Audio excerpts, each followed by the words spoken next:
ত্রিপুরা দরবার শরীফের ভাই সাহেবরা হয়তো পলিটিক্স করে, কিন্তু তাই বলে পলিটিক্সের জন্য নিজের মাকে তুলে আনবেন, গালাগালি করবেন, বাপকে তুলে গালাগালি করবেন, এটা কি ঠিক কথা বলে? কখনোর জন্য ঠিক নয়। আমি বারণ করে যাচ্ছি, দয়া করে বলছি, কারণ আল্লাহ কোরআনে বলছেন ফালা তাকুল্লাহুমা উফি ওয়ালা তানহারুহুমা ওয়া কুল্লাহুমা কাওলান কারীমা। আল্লাহ বলছে বান্দা, তোমাদের আচার আচরণে, তোমাদের ব্যবহারে তোমাদের পিতা মাতা যেন উফ শব্দ না করে।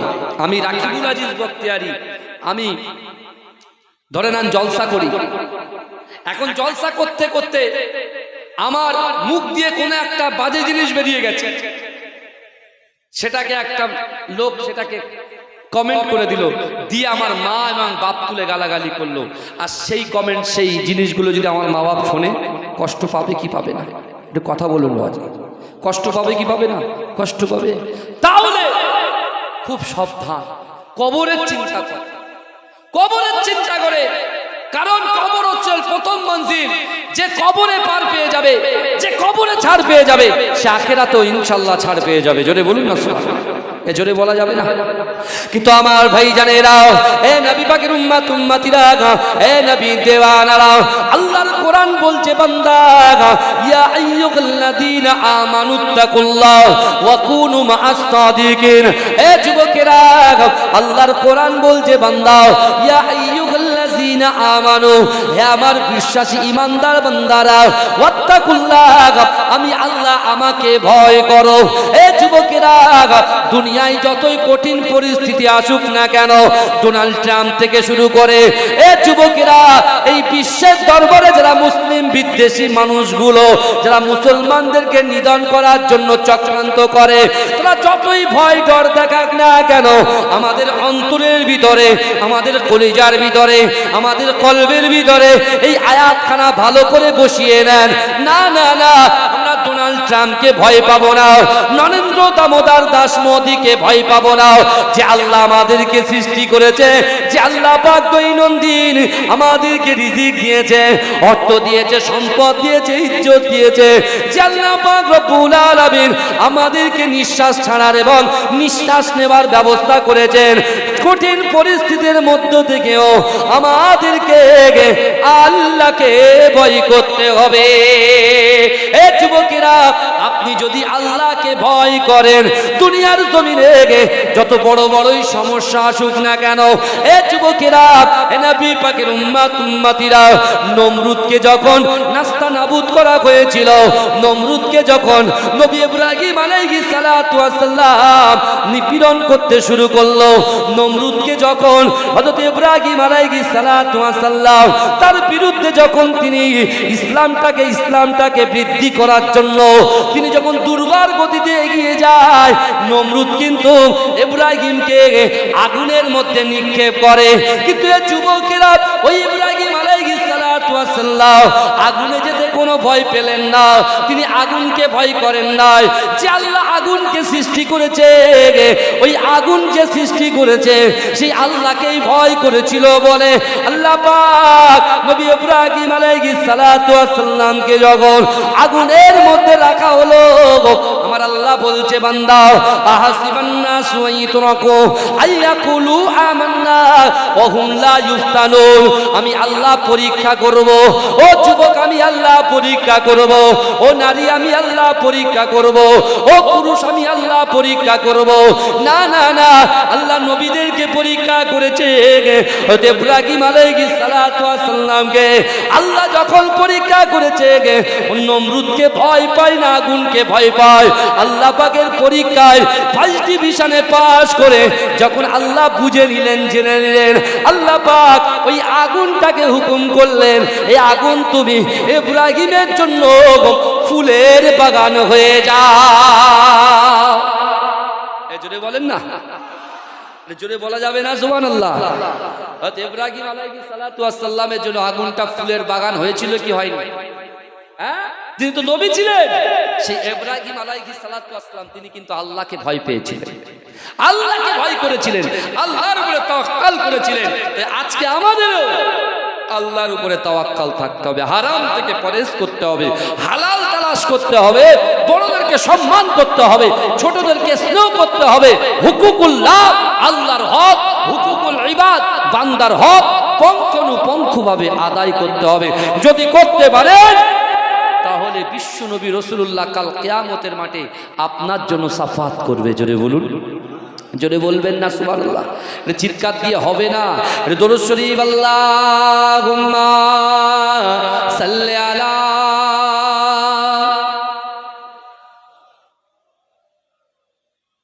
মহব্বতে হবে না, জোরে জোরে চিৎকার দিয়ে পড়ে। এত সুন্দর মজলিস কায়েম করেছেন, জোরে জোরে পড়েন আল্লাহুম্মা সাল্লি আলা।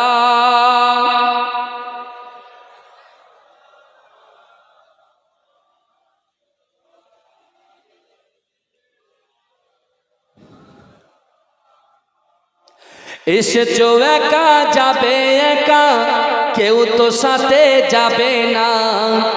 কবর মাঝে থাকবে একা, সঙ্গী রবে না গো। কবর মাঝে থাকবে একা, সঙ্গী রবে না। কথা ঠিক না ভুল বাবাজি? একটু কথা বলে না।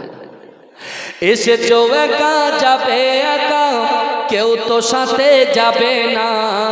কবর মাঝে থাকবে একা, সঙ্গী রবে না গো। কবর মাঝে থাকবে একা, সঙ্গী রবে না। সাথে যাবে আমল নামা, আর তো কিছুই রবে না। গোইন গড়ে যেতে হবে, ওটাই আসল ঠিকানা। কবর মাঝে থাকবে একা, সঙ্গী রবে না। আল্লাহুম্মা।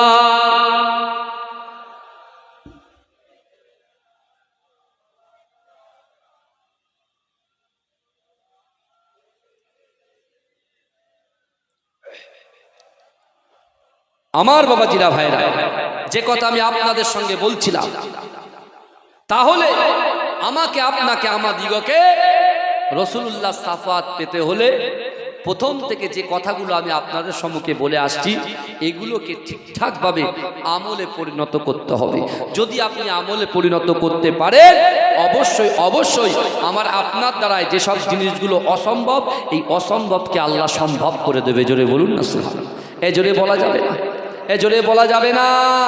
কিন্তু যুবকেরা ভালো করে বলেন, বিশ্ব নবী রাসূল সাল্লাল্লাহু আলাইহি ওয়াসাল্লামকে আল্লাহ পরীক্ষা করেছেন না করেননি? এ কথা বলেন। কিন্তু আল্লাহ রাসূলকে যতই আল্লাহ পরীক্ষা করেছেন, রাসূল ইন্নাল্লাহা মা'আস সাবিরিন, ধৈর্য ধারণ করেছে। জোরে বলুন, জোরে বলুন না। আচ্ছা, কারবালা ঘটনা আমরা তো শুনেছি, মোটামুটি সবার মুখস্থ। কিন্তু আপনি বলুন তো দেখি, ওই কারবালা ময়দান থেকে ইমাম হুসাইন হুজুর আমাদেরকে কি বার্তা দিয়েছেন? কি বার্তা দিয়েছেন? তিনি আমাদেরকে এই বার্তা দিয়েছেন যে বাতিলের বিরুদ্ধে কখনো মাথা নত করতে, বলেন, মাথা নত করা যাবে না। ইসলামের শত্রুদের কাছে, ইসলামের ক্ষতিকারকের হাত থেকে তাদের কাছে কখনো টাকার বিনিময়ে, অর্থের বিনিময়ে, লোভের বিনিময়ে, উপঢৌকনের বিনিময়ে মাথা নত করা যাবে না। হারামের কাছে মাথা নত করা যাবে না। মাথা নত এক জায়গায় করতে হবে, সেটা কার কাছে? আল্লাহর কাছে। যদি আল্লাহর কাছে মাথা নত করতে যে শরিয়াতকে মানুষের কাছে পৌঁছানোর জন্য, ইসলামকে মানুষের কাছে বন্টনের জন্য যদি ইন্তেকালও করতে হয়, মার খেতে হয়, যদি আপনাকে কষ্ট পেতে হয়, সেই কষ্ট কিন্তু আপনাকে সহ্য করতে হবে। ওই জন্য আল্লাহ কোরআনে বলছেন ইন্নাল্লাহা মা'আস সাবিরিন, তোমরা ধৈর্য ধরো, সবর করো। আপনি চিন্তা করুন, আপনার নিজের বাচ্চাটার গায়ে যদি একটা মশা বসে, আপনি বাপ হিসেবে সহ্য করতে পারবেন? আপনি সঙ্গে সঙ্গে কি করুন বলেন তো? মশাটাকে মারবেন। মারবেন কি মারবেন না? কথা বলেন, এই কথা বলেন না। কিন্তু আমার ভাই জানেরাও, এ নবী পাকের উম্মত উম্মতিরা, এ নবী দেবানারাও, বিশ্ব নবী রাসূলুল্লাহ সাল্লাল্লাহু আলাইহি ওয়াসাল্লাম ইমাম হোসেন হুজুরকে কত মোহাব্বত করেছিল, কত ভালোবেসেছিল। এ যুবকেরা, রাসূল যখন বলল যে আমার হোসাইনকে মোহাব্বত করলো, আমি রাসূলুল্লাহকে মোহাব্বত করলো। এ যুবকেরা, এ নবী পাকের উম্মত উম্মতিরা, আল্লাহ পাক আলে বাইতের কত সম্মানকে উচ্চ করেছে। আল্লাহ পাক আলে বাইতকে তার উচ্চ সম্মান, তাদের সম্মানকে কত উচ্চ মাকাম দিয়েছে। এ যুবকেরা, মুসলিম জানে দ্বিতীয় খলিফা আমিরুল মুমিনিন হযরত ওমর ফারুক রাদিয়াল্লাহু তাআলা আনহু তিনি খলিফা হলেন। ও যুবকেরা, তিনি যখন খলিফা হয়েছিলেন, ইমাম হোসেন হুজুরের বয়স তখন 13 বছর। কত বছর বললাম? 13 বছর বয়স। ভাই 13 বছরের যুবকেরা বিকাল হলে তারা একটু খেলাধুলা করে, এ কথা বলেন, রাস্তার ধারে আড্ডা মারে না? হ্যাঁ, গল্প করে, সব বন্ধুর সঙ্গে গল্প করে। আমি যখন এদিক দিয়ে যাই, এটা তো আমার দুলা ভাইয়ের বাড়ির এলাকার দেশ, বুঝলেন না? এই আপনার পাকা পোলে যে কাঠের মিলটা আছে, বুঝলেন, ওটা আমার দুলা ভাই, বুঝতে পেরেছেন? উনি ওই ব্যবসাটা করেন, মৌলানা মাহফুজুর রহমান সাহেব, বুঝতে পেরেছেন? আমার দুলা ভাই হয়। কিন্তু আমার বাবাজিরা ভালো করে যখন যায়, তখন দেখি এখানে ছেলেরা কিছু গল্প করে, বুঝতে পেরেছেন? গল্প করে। তা ইমাম হুসাইন হুজুর বাড়িতে আছেন, শুনছেন তো আপনারা? কারোর কোনো অসুবিধা হচ্ছে না তো? তাকবীর দান তো দেখি, নারে তাকবীর। ভাঙড়ের মানুষের এই আওয়াজ, এ তোমার বিশ্বাস হয় না? হ্যাঁ, সারা ওয়ার্ল্ডে তাদের নাম বিশাল, মাশাআল্লাহ, আরো নাম হোক, আরো নাম হোক। কিন্তু বাবাজি, শরিয়াতের বিষয়ে একটু শক্ত হতে হবে। আর একটু জোরে দেন না নারে তাকবীর, আর জোরে দেন নারে তাকবীর। মাসলাকে মুজাদ্দিদ জামান বলুন জিন্দাবাদ, মাঝরাইট পিটডাঙ্গা দরবার শরীফ বলুন জিন্দাবাদ, নারে তাকবীর, নারে তাকবীর। এই অসুবিধা হচ্ছে না তো? এই কারোর অসুবিধা হচ্ছে না তো? এরা বলছে ওরে ভূমি গয়লটা কখন বলবে, আর ইউটিউবাররা ভাবছে হুজুর এ গয়ল বলবেন না, বুঝাচ্ছে না? অনেক ব্যাপার আছে। ইমাম হোসেনের বয়স কত বললাম? 13 বছর। এ দেখেন, অহংকার, অহমিকার, রিয়া, তাকাব্বারি কারোর অন্তরের ভিতরে যদি থাকে, আপনার পীরের আওলাদ হিসেবে বলছি, ওগুলোকে ডিলিট করেন। যেন আমরা পিকচারগুলো ডিলিট করে দেখেছেন, আবার রিসেন্ট প্রিন্ট থেকেও ডিলিট করি, বুঝতে পেরেছেন না? আমি মুখ থেকে ডিলিট করছি যে হুজুর আমি ডিলিট করে দিলাম, কিন্তু অন্তরে সেটাকে সেভ করে রেখেছি, বুঝলে না? আমার যুবকেরা যারা গ্যালার পিকচার দেখে, ভিডিও দেখে, ওরা খুব স্মার্ট। ওরা কি করে জানে? মোবাইল কারোর হাতে যদি চলে যায় মুশকিল হয়ে যাবে, ওরা কি করে? ডিলিট করে, পিকচারটা ডিলিট করে, আবার ডিলিট করে ওরা রিসেন্ট ফিড থেকেও ডিলিট করে, বুঝতে পারছে না? আমাদের হিংসা আছে, মুখে হিংসাটা বাদ দিচ্ছে, ওটা লোক দেখানো, কিন্তু অন্তরে গিজ গিজ গিজ গিজ করছে। এ কথা বুঝছেন না? কথা বুঝছেন কি বুঝেন না? কথা বলেন বাবা। আল্লাহ কিন্তু সবই অবগত। আগামী 5 বছর, 10 বছর, 20 বছর, 20 বছর আপনি কি করবেন, যে কে কত টাকার সম্পত্তি পাবে, বুঝতে পেরেছেন?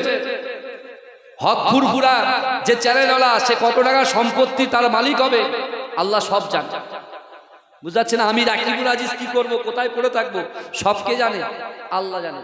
তাহলে আপনি কিন্তু আল্লাহর কাছে ধরা পড়ে যাচ্ছেন। আর বিচার করবে কে? ডোনাল্ড ট্রাম্প বিচার করবে নাকি? এ কথা বলে না? এক ইরান বুঝিয়ে দিয়েছে যে যারা সত্যিকারের কালেমা পড়নেওয়ালা, যাদের কলিজার ভিতরে আল্লাহর ভয় আছে, রাসূলুল্লাহর মহব্বত আছে, সে একাই কিন্তু শের দেখিয়ে দিয়েছে সারা বিশ্বকে। জোরে বলুন না সুবহানাল্লাহ। আমরা তো মুসলমানকে ডিভাইডেড করে দিচ্ছি, বিচ্ছিন্ন করে দিচ্ছি, বন্ধুর সঙ্গে ঝগড়া লাগিয়ে দিচ্ছি। হ্যাঁ, যেদিনকে মুসলমান একে অপরের হাত যখন পড়বে না, মুসলমান কিন্তু কখনো শরিয়াত বিরোধী কাজ করে না। রাসূল বলেছেন দেশকে ভালোবাসা ঈমানের অঙ্গ। জোরে বলুন, এই জোরে বলবেন না?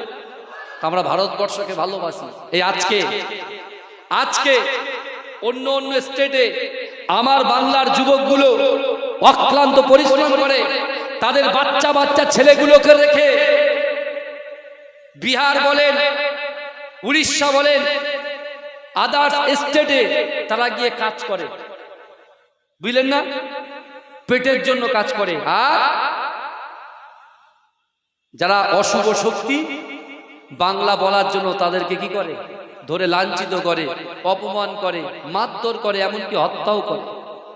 এটা কি আমাদের দেশের সংবিধান কি এটা পারমিট করেছে? কথা বলেন, পারমিশন দিয়েছে? দেশ বিরোধী কাজ করলে তাকে কি আইনি শাস্তি দেয়।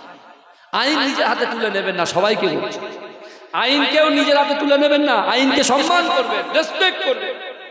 আমার সোনার ভাইরা ভালো করে বোঝেন, ইমাম হোসেন হুজুরের বয়স 13 বছর, আর কে যাচ্ছেন? আমিরুল মুমিনিন হয়তো ওমরে ফারুক রাদিয়াল্লাহু তাআলা আনহু, তিনি রাস্তা দিয়ে হেঁটে হেঁটে যাচ্ছেন। আমরা তো জানি ওমর হুজুর যে রাস্তা দিয়ে হেঁটে হেঁটে যেত, মানুষ তো দূরের কথা, শয়তান পর্যন্ত পালাতো। এ কথা ঠিক না ভুল? বাবাজি বলেন না, কথা বলে, শয়তান পর্যন্ত পালাতো। তা সকাল আপনার বিকাল হয়েছে, ইমাম হোসেন হুজুরের বাড়িতে তার বন্ধুরা চলে গেছে।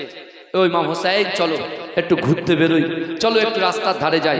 তা ইমাম হোসেন হুজুর সামনে দিয়ে, যেহেতু রসুল্লাহর আহলে বায়াত, রসুল্লাহর খানদান, তাকে তো পিছনে দেওয়া যায় না, তাকে সবসময় কোথায় দিতে হয়?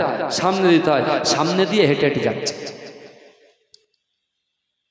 সামনে দিয়ে যে হেঁটে হেঁটে যাচ্ছে, ওদিকে ওমর হুজুরের, হযরতে ওমরে ফারুক রাদিয়াল্লাহু তাআলা আনহু, তিনি যে আসছেন, এই খবরটা পিছনে যেসব যুবকগুলো ছিল তাদের কাছে অটোমেটিক পৌঁছে গেছে। কিন্তু আমার ভাইজানেরা, এ নবী পাকের উম্মত উম্মতিরা, এ নবী দেবানারা, আমিরুল মুমিনিন হযরত ওমর ফারুক রাদিয়াল্লাহু তাআলা আনহু যখন এমন করে রাস্তা দিয়ে হেঁটে হেঁটে হেঁটে হেঁটে এই যুবকদের দিকে আসতে লাগে, এ যুবকেরা, এ নবী পাকের উম্মত উম্মতিরা, আল্লাহর রাসূলের নওয়াজা ইমাম হুসাইন রাদিয়াল্লাহু তাআলা আনহু, তিনি বুঝতে পারলেন না যে ওমর হুজুর আসছে। কিন্তু না না না, তার পিছনে যত বন্ধু ছিল সবাই তাকে একা ফেলে রেখে যে যার মতো দৌড় দিয়ে এদিক ওদিক হয়ে গেছে, বিচ্ছিন্ন হয়ে গেছে। এ যুবকেরা, এ নবী পাকের উম্মত উম্মতিরা, আমিরুল মুমিনিন হযরত ওমর ফারুক রাদিয়াল্লাহু তাআলা আনহু, ওই 13 বছরের রাসূলুল্লাহর নওয়াজা হযরত শেরে খোদা আলী বেটা মা ফাতেমাতুজ জোহরা রাদিয়াল্লাহু তাআলা আনহার কলজে টুকরা সন্তান ইমাম হুসাইনের সামনে দাঁড়িয়ে গিয়ে বললেন, ও হুসাইন, কি ব্যাপার, তুমি এই সময় এখানে কেন, কি ব্যাপার? ওই সময় তিনি বললেন, না না না, বিকাল হয়েছে, আমি আমার বন্ধুদের সঙ্গে একটু বেড়াতে এসেছি। ওই দেখো পিছনে আমার বন্ধু আছে। যেই না বলেছে পিছনে তাকিয়ে দেখে কোনো বন্ধুর পাত্তা নাই, যে যার মতো ওমর হুজুরের বাড়ি, ওমর হুজুরের ভয়ে পালিয়ে গিয়েছে। ও যুবকেরা, ও নবী পাকের উম্মত উম্মতিরা, আল্লাহ রাসূলের নওয়াজা ইমাম হুসাইনকে, ইমাম হুসাইন হুজুরকে ওমর হুজুর বলতে লাগলেন, কি ব্যাপার, ওরা কেন পালিয়ে গেল তোমাকে ছেড়ে? বলছে, না না, ওরা সকলে নিশ্চয়ই আপনার ভয়ে পালিয়ে গেছে। বলছে, ও হুসাইন, কি ব্যাপার, তুমি বলো বলো, তোমার বন্ধুগুলো আমি ওমরের ভয়ে পালিয়ে গেল, তুমি কি আমাকে একটুও ভয় করো না? ও যুবকেরা, হযরত ওমর হুজুর হুসাইন হুজুরকে বলছে, তোমাকে কি আমাকে দেখে ভয় লাগে না? ও যুবকেরা, একটু কথাটা ভালো করে পয়েন্ট গুরুত্ব দিয়ে শোনেন। হযরত ওমর হুজুর যখন এই কথা বললেন, ইমাম হোসেন হুজুর সুন্দর একটা জবাব দিলেন, সুন্দর একটা জবাব দিলেন। এ যুবকেরা, কি জবাব দিয়েছিলেন? নওয়াজা ইমাম হুসাইন হুজুর তিনি বললেন, এ ওমর, শোনো শোনো, তুমি আজ এবং কাল, আজ এবং কাল, আগে এবং পরে, তুমি তো আমার জানা জানের গোলাম। এ জোরে বলে, আগে পরে, আজকাল, কিয়ামত পর্যন্ত, জান্নাত যাওয়ার পর্যন্ত সব জায়গায় তুমি তো আমার নানা জানের গোলাম। তা গোলামকে কেউ ভয় পায়? আমি আপনার মতো নেতা হলে আগে গলায় ছুরি চালিয়ে একদম কুচকুচ করে কেটে দিতাম। বললাম, কি বলতাম, তুই এত বড় সাহস, আমি নেতা, তুই কোথাকার কে? হ্যাঁ, আর তুই আমাকে এরকম বলছিস যে তুমি আমার নানার গোলাম? এই দেখতে পাচ্ছি না, আমরা সব ফুরফুরা মুজাদ্দেদ জামানের গোলাম। এ কথা ঠিক না ভুল? আমরা রাসূলুল্লাহর গোলাম, বুঝতে পারছেন না? আমি মুজাদ্দেদ জামান দাদা হুজুর পীর কেবলাকে ভালোবাসবো আর চপাট চপাট করে মারবো, হবে? মাঝরাটি হুজুর পীর কেবলাকে একদম কলিজার মধ্যে বসিয়ে রেখে তার আওলাদদের বিরুদ্ধে যদি বলেন, হবে? কাজ হবে? দোয়া পাবেন, রুহানি দোয়া পাবেন। ভালো করে বুঝে যান। ভালো ওমর হুজুরকে বলছেন যে ওমর হুজুরের মুখ থেকে হাত চলে বেশি, মুখের থেকে কি চলে বেশি? কথা বলে হাত চলে বেশি। সেই ওমর হুজুরকে ইমাম হুসাইন হুজুর বলছে, যাকে কারবালা প্রান্তরে নির্মমভাবে হত্যা করা হয়েছে, তার সন্তানকে হত্যা করা হয়েছে, আলী আকবর হুজুরকে হত্যা করা হয়েছে, কাসেম হুজুরকে হত্যা করা হয়েছে। এ যুবকেরা, হ্যাঁ, যারা আল্লাহর রাস্তায় যুদ্ধ করে তারা কি হয়? শহীদ হয়। আর শহীদদের কখনো হিসাব হয় না, ডাইরেক্ট জান্নাত। জোরে বলুন না সুবহানাল্লাহ, জোরে বলবেন না। 13 বছরের যুবক মুসলিম জাহানের দ্বিতীয় খলিফাকে অ্যান্সার দিচ্ছে, আপনি তো আমার নানা জানের গোলাম, আমি ভয় করবো কেন? আমার বাড়ির কাজের মেয়েকে আমি ভয় পাবো? কথা বলে। আমার বাড়ির যে গোলামি করে ছেলেটাকে আমি ভয় পাবো? কথা বলে না। হ্যাঁ, যে এই কথা বলেছে ওমর হুজুর কত সুন্দরভাবে তিনি একটা মুচকে হাসি দিয়ে দিলেন। জোরে বলুন না সুবহানাল্লাহ, জোরে বলুন না। উনি মনে হয় যেন জান্নাতের টিকিট পেয়ে গেলেন এই কথাটা শুনে। জোরে বলুন না সুবহানাল্লাহ, জোরে বলবেন না। আমার ভাই জানেরা, এ নবী পাকের উম্মত উম্মতিরা, এ নবী দেবানারা, মুসলিম জাহানের দ্বিতীয় খলিফা আমিরুল মুমিনিন আবার হোসেন হুজুরকে বললেন, ও বাবা হুসাইন, তুমি আর একবার কথাটা বলো। বলছে, আপনি আগে এবং পরে আমার নানা জানের গোলাম, আমি কেন আপনাকে ভয় করব? ও যুবকেরা, ও নবী পাকের উম্মত উম্মতিরা, ও নবী দিবানারা, ওমর হুজুর বললেন, বাবা হুসাইন, কাল কিয়ামতের মাঠেতে, কাল হাসরের মাঠেতে আল্লাহর হাতে তারাজ্জু থাকবে, আল্লাহর হাতে মিজানের পাল্লা থাকবে, আল্লাহ হিসাব নেবে। তোমার নানা জান বিশ্ব নবী মুস্তাফা সাল্লাল্লাহু আলাইহি ওয়াসাল্লাম মিজানের পাল্লার সামনে দাঁড়িয়ে থাকবে। আমিও দাঁড়াবো, আপনিও দাঁড়াবেন, আমিও দাঁড়াবো, আপনিও দাঁড়াবেন।